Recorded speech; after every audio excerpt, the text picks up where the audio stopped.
All right. Hey guys, my name is Carla and I am your relationship doula, helping women before and after marriage bravely birth peace in the pieces of their lives. You know how I always tell you guys you have to go with the flow. I've been trying to do this Facebook Live stuff, not working. And I decided to have my friend Carmen come on and we're going to record this so we can put it. And we've been having an awesome conversation for the past 15 minutes. And I realized I didn't hit record. So here we are going to start all over again. But as I tell you guys, sometimes you just can't take yourself too seriously. And sometimes you just have to go with the flow and understand that life happens. There's no need to just stress and get all frustrated over that. So, I would like to introduce you guys to this wonderful young woman that I met in August that but has been just so dear to my heart. And her name is Carmen. And the reason I wanted to have the conversation with her and I text her because October is Domestic Violence Awareness Month. And I heard a brief part of her story and it just touched my heart. And I thought that we definitely can share it with the audience so that it could help some young woman, some older woman, if you are in a situation and you're not sure what you should do, to be encouraged that you're not alone here. So, Carmen, tell us a little bit about yourself. Yes. Well, first, I want to thank you, Carla, so much for having me. We've been trying to do this domestic violence month, but we're going to get it in here today. So, thank you for having me. And yes, bringing awareness to domestic violence. It's a beast. It's a beast. And when it comes, you got to be ready and know what to do. Mhm. And we may not know what to do the first time, but then after it continues to drive on, you begin to wise up. A little bit about me. I'm from the Central Florida area here. My parents were pastors. I got married at 18. Well, I got married at 18 and I got pregnant at 17. So, yeah, I started my life pretty early. I didn't know what I was doing. But one thing that kind of guided me within my marriage throughout whatever, either I knew what I was doing or I didn't know what I was doing, I was always told whatever happens in your house stays in your house. So Mhm. the way that I was dealing with things, I thought I was dealing with it the right way. You know, when you're not given the tools, you don't know. You just make it up as you go.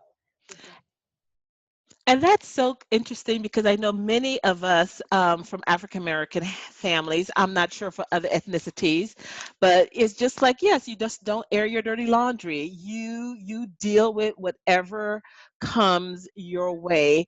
And whether that is suffering or whatever it is.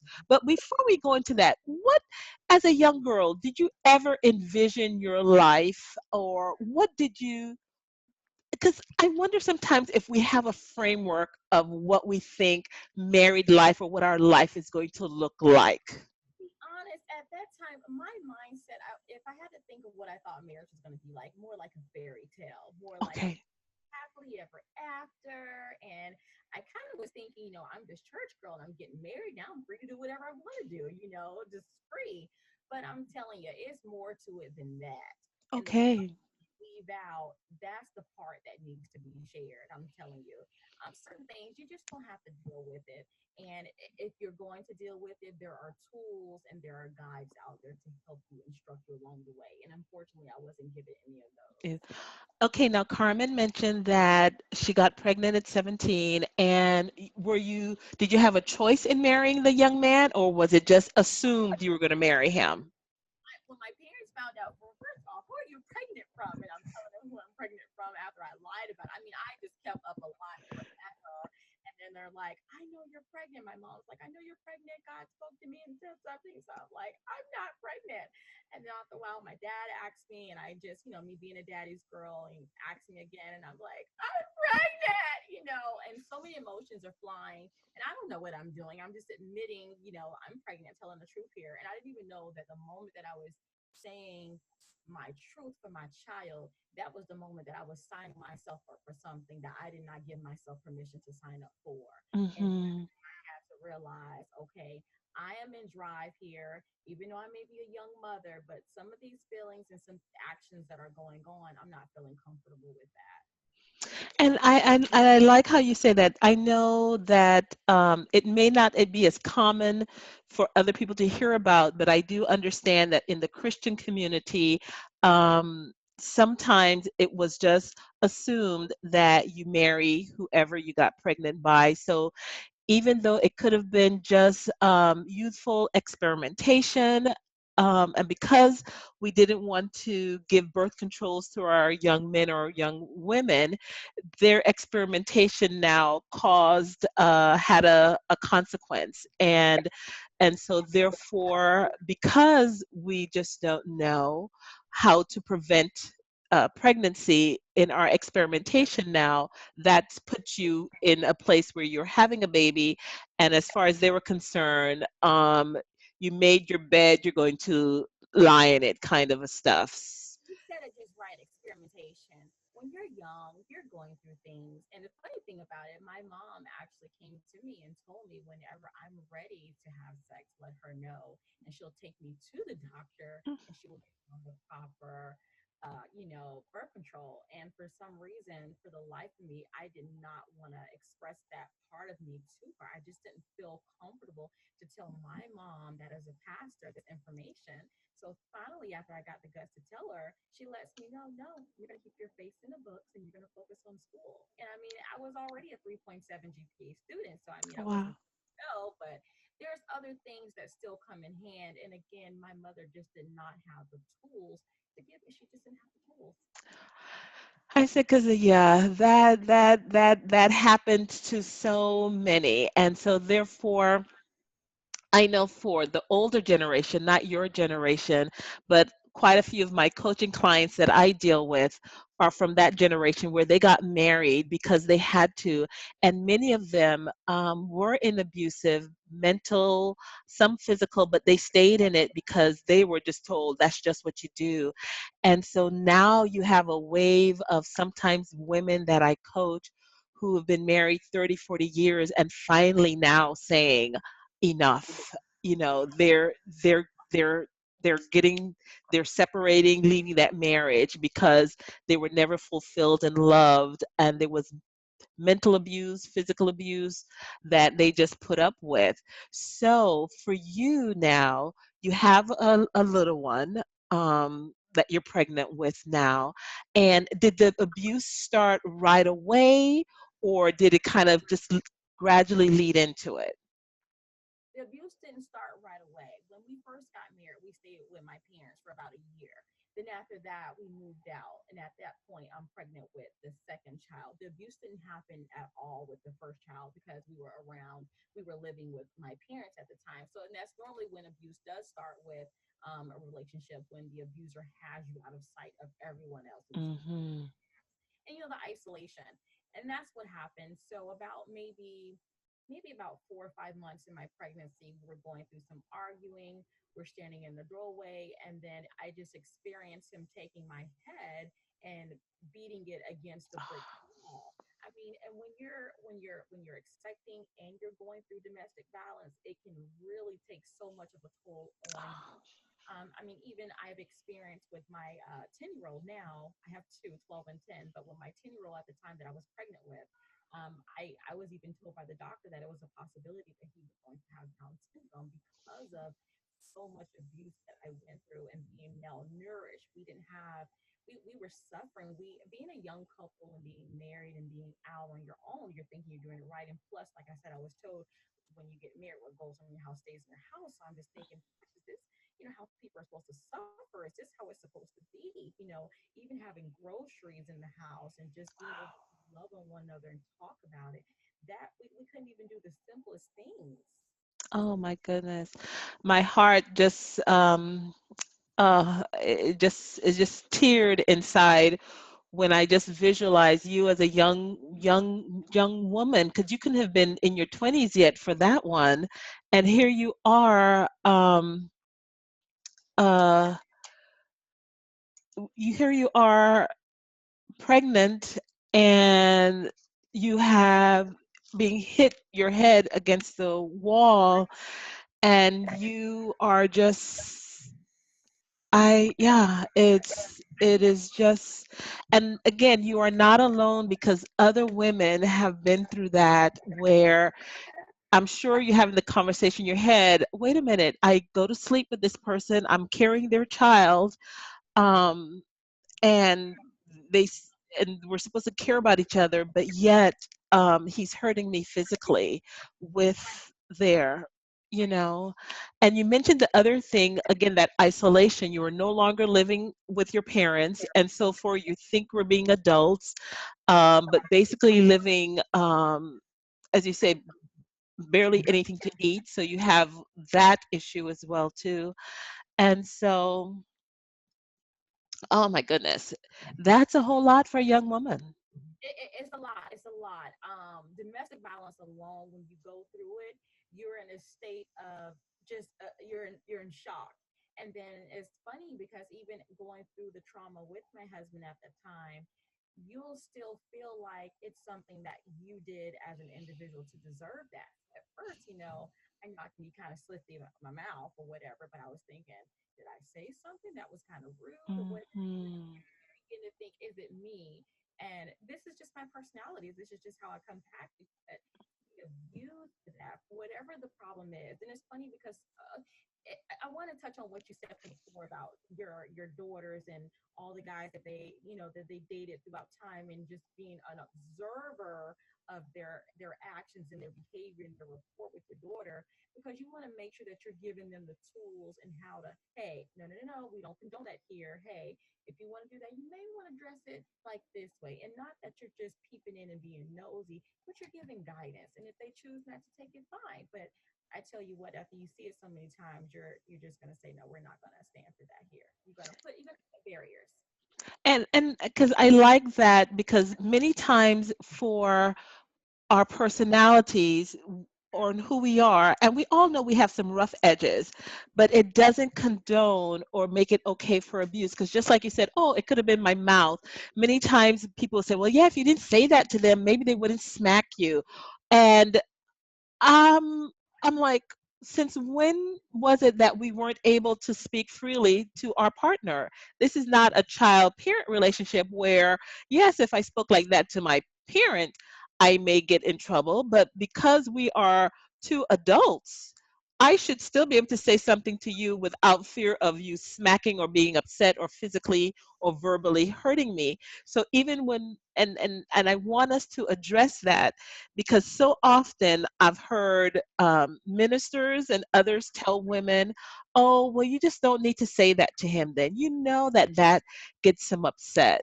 And we have to understand that each person is responsible for their behavior. Whether or not, yes, you may have a smart mouth and you may need to learn some communication skills, and I'm here to help people do that, but it still doesn't make it okay for someone to verbally, because even with your words, it's not right for you to verbally tear down someone, just like physically. So when you say that, oh my, so many thoughts go through my head, Carmen, but I wanted to jump along now, because now you're facing the physical abuse in the relationship. And you mentioned earlier that, yeah, you thought it could have been like a fairy tale, but you now know that what you're living is not a fairy tale, is actually a walking, I like the term daymare instead of nightmare, is because you're living with this wide awake. So it's like a daymare where you 24/7 you are dealing with this, and you have two young children that you care about who have to see this.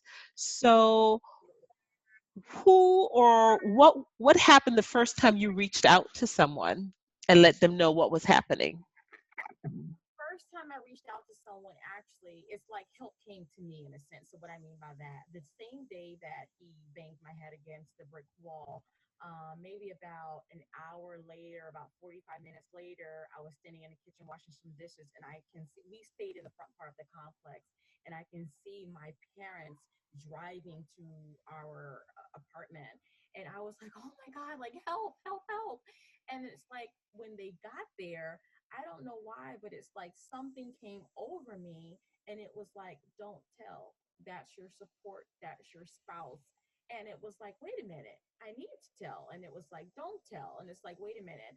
And believe it or not, he went into the bathroom and acted as though he was going to commit suicide. And he did have a gun. And for that moment, for me, it's like I'm back in bondage again. I don't want him to die. This is the father of my children. So many emotions are going. I'm telling you, they're going. And you want to get him, but then you want to tell, but then you're like, if you tell, he's going to go to jail. So you're thinking all of these things. And I'm telling you, women, when we wise up, you have to get out of there and go. And to each woman, they can handle their own pain or whatever they want, wait, whatever. But the moment you feel like you've had enough, you're going to go.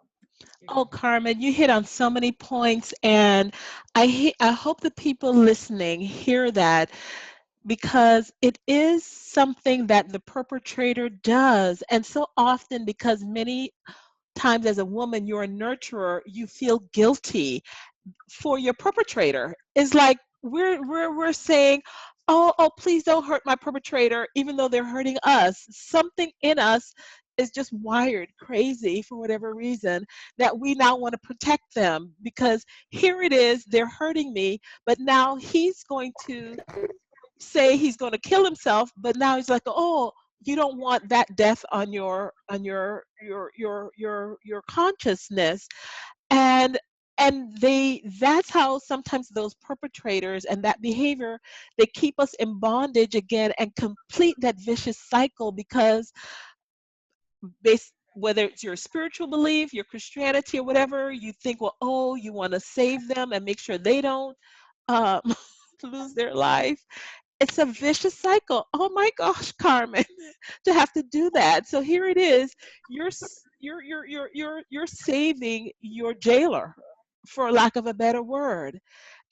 So here it is. You have some freedom, but they have you so looped in that, and you're not alone, ladies, when you hear her say this. And so don't feel bad. It's just how we're wired, but it's going to take bravery, as Carmen's going to show us in her story, to just take the next step. Because if not, you could be the one that ends up hurt in a fatal way. Yeah. And so that opportunity, then you didn't say anything to the help that came. When was the next opportunity that you had? Next opportunity I would say was when we got into a fist fight, and I said something because at that point I felt like I can't go through this anymore.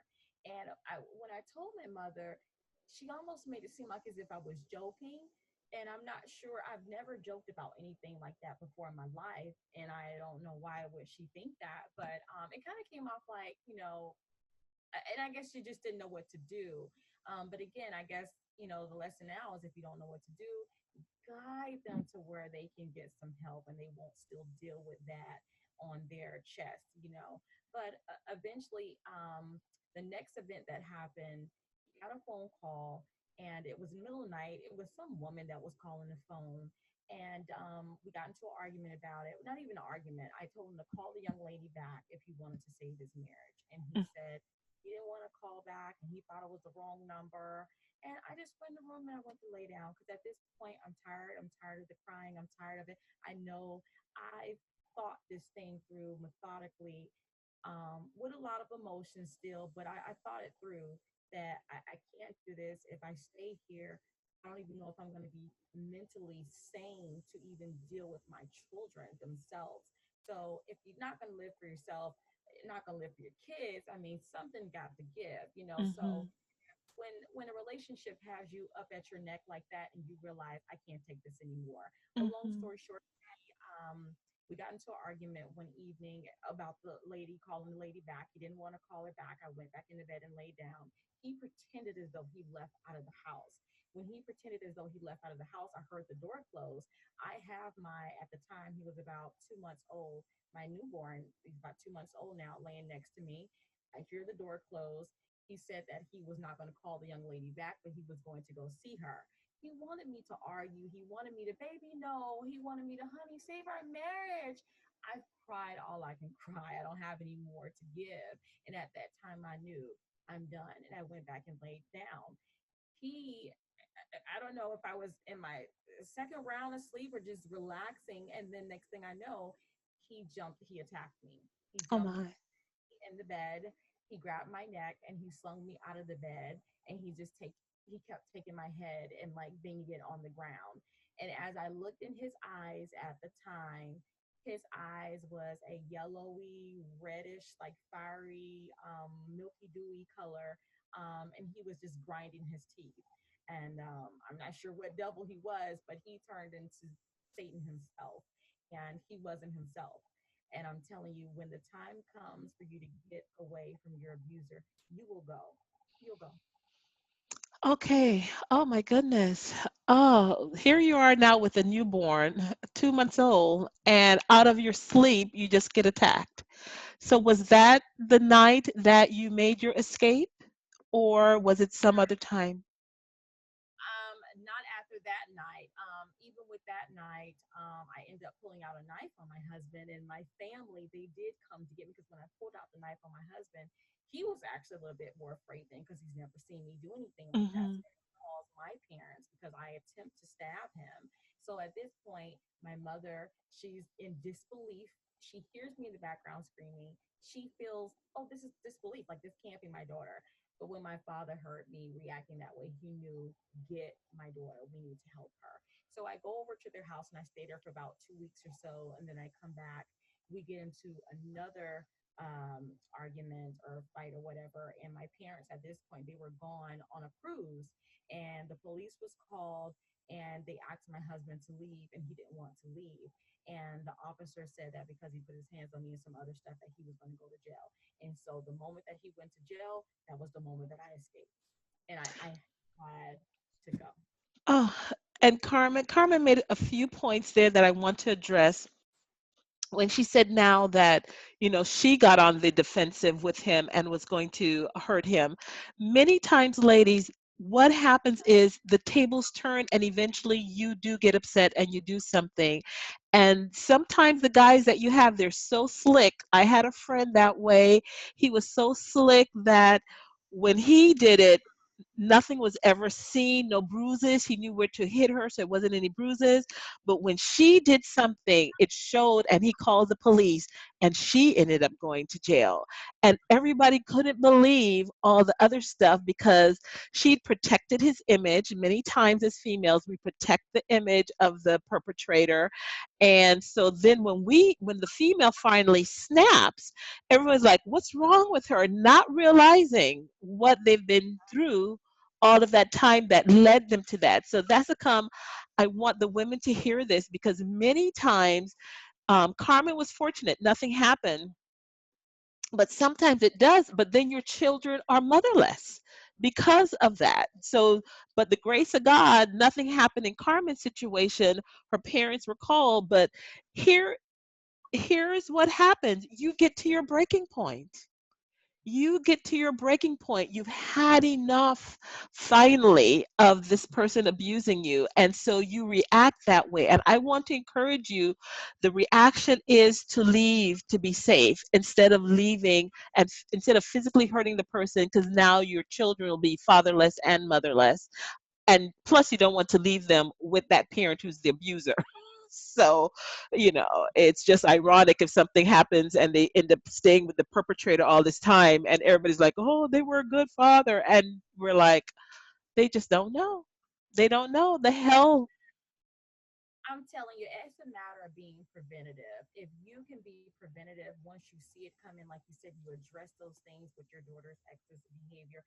You want to address it, you want to nip it in the bud, you want to bring some type of attention to it so Mhm. that it won't know that it can lie here. It needs to be some type of uncomfortability to know this is not what we're going Yeah. to do. Foundation of And the other thing that we need to continue to have is that dialogue with parents. Because now, sometimes as parents, you may not want to hear that your child is an abuser, is the one who's the perpetrator, if it's your son, if it's your daughter. But as parents, you need to be held accountable. And just because it's your child, just say, oh no, this can't be. and hold them accountable for their actions. We just can't brush it under the rug as like, oh no, he won't do that, he would never do that. We have to hold them accountable. And the other thing I wanted to touch on is sometimes when you tell that parent, they may not be the person that you can address the situation to. So you may have to find that local support group in your community. And so we're going to talk about resources. If you found any resources in your community to help you, because now here you are, a young mom with two small children on your own. I'm not sure what kind of support you may or may not have gotten from any family members, but everyone needs to find who in your community is that resource agency, that support that you can have when there's abuse. So Carmen, were you able to reach out for any kind of support before or after? I was actually able to reach out and get support beforehand. I definitely had to have a strategy before I left because I didn't know what I was doing. I was a young mom. I didn't know what steps to take. So I had to inquire and get the knowledge, sign up on the waiting list for low income housing, do what I need to do, get on every bit of government assistance there was in order so that I can take the steps to be in the position that I am now, just pushing and trying to be more prosperous. But you Ah, got steps. You can't leap. You got to take the steps. hmm. And so I always tell people do it afraid. Were you afraid when you I were? was. I was afraid. I had a nervous breakdown. I mean, this is someone, not someone that I thought I would spend the rest of my life with initially, but once I got married, I was like, okay, this is it. And then Hmm. once I realized, oh my God, this is what I signed up for, and not being able to express what's going on, the dysfunctional behavior, it's like the world and everyone else is going on around you, and you're just in it. And then Hmm. at that point, you look into all your resources and you make sure you use them because you want better for yourself. You want Hmm. out. You want Hmm. out. So Now, I hear this from many women, so I'm going to ask you. You have two boys. Some people stay in their marriages like, oh, I need my children to have their father or mother. How are your children doing? my Is my children are doing well. However, they do oftentimes say, Mom, how come he didn't do blah blah blah blah blah? And I explained to him, son, he's incapable to do that. Now, anytime they say that they want to go see him, I will gratefully take them. And speaking of that, we have seen him twice since my 12-year-old was about 2 years old. Well, when he's seen him, they were excited to see him. But again, I don't think that the relationship is even there. However, if they want to rekindle that, and if that's always something that they look forward to rekindle, I don't want to come in between it. However, it's a lot for the mother to have to go back and endure that from the abuser because you want to stay positive for the kids, but it's like when you come back into that environment, it's like your antlers go off and you're looking at mhm, like, oh, that's not going to possible. You're looking at that, because at this point, you didn't have a good experience, and trauma can really do a lot to by the way, I'm still in counseling now as we speak. I've been in counseling, I think, for about maybe 2 years now, and I even see two different counselors because I want to make sure this element of my life is being talked about, and I want to make sure I'm getting some conversational feedback here on not just me and my mind being in drive, because my mind could be going in the wrong directions based off of certain things and perception of life itself. I love that. And I want everyone to hear that it's okay to get a counselor. And now I'm a coach and not a counselor. And when you're dealing with domestic abuse, you may need a counselor because what you have to do is go through some issues from the past, kind of address it, get your mind together to deal with that painful situation that occurred in your past. Because as a coach, what I do is I move women forward. But those who are in abuse, ladies, gentlemen out there, you need to see a counselor. You need to be able to process those things through and talk it through, get feedback. Because one of the things that I encourage moms who have left an abuser is to always be honest with the children. Yes, they may love that parent, but it's like still being honest with them depending on the age level to say, this is what happens. You know, we're, as somebody said, if you don't want me to tell about your bad behavior, don't do it. So just because you're the parent or you're someone, it doesn't mean that that bad behavior didn't occur. Yes, you may have grown and changed, but that occurred. And so, therefore, yes, mommy or daddy got physical. There was some hitting. And just like I tell you, there's no hitting, mommy had to leave because of that, because you broke the cycle so that your boys don't think it's normal for a woman to be hit, for her to have her head hit against the brick, and that someone will stay and take that. Because if you'd stayed, in their mind, it's just like, oh, I can treat women that way and they will stick around because mommy did it. She's okay. That's the message we send to our children. So even though it's painful when that other parent isn't there, it's needed so that they can understand that there are consequences for poor behavior, for bad behavior for adults.